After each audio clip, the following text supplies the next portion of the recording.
Ted Bundy, The Charming Monster, USA, 1989.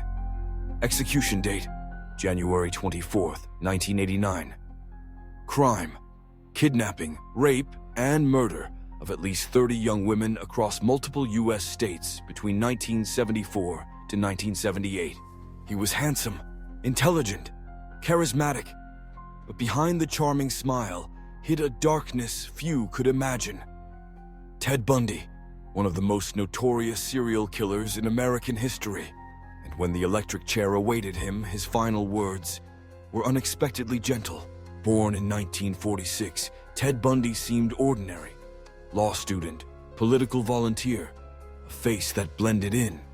But between 1974 and 1978, Bundy abducted, tortured, and murdered at least 30 young women.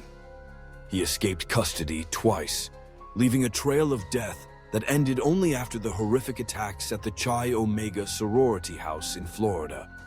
His charm fooled even seasoned detectives, until the evidence became undeniable. Bundy represented himself in court, smiled for cameras, married while on trial for murder. The public was both horrified and captivated. Some even wrote love letters to him in prison. But as the execution date drew near, Bundy confessed to the brutal truth. "I'm the most cold-hearted son of a bitch you'll ever meet." On January 24th, 1989, at Florida State Prison, Ted Bundy faced the electric chair.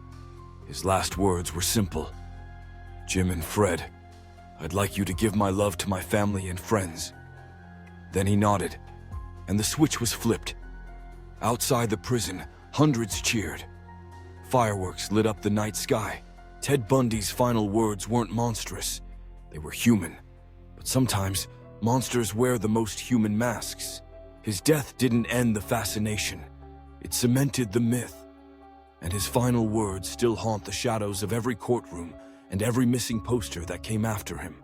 You just heard the final words of Ted Bundy, the man who redefined the meaning of serial killer in America.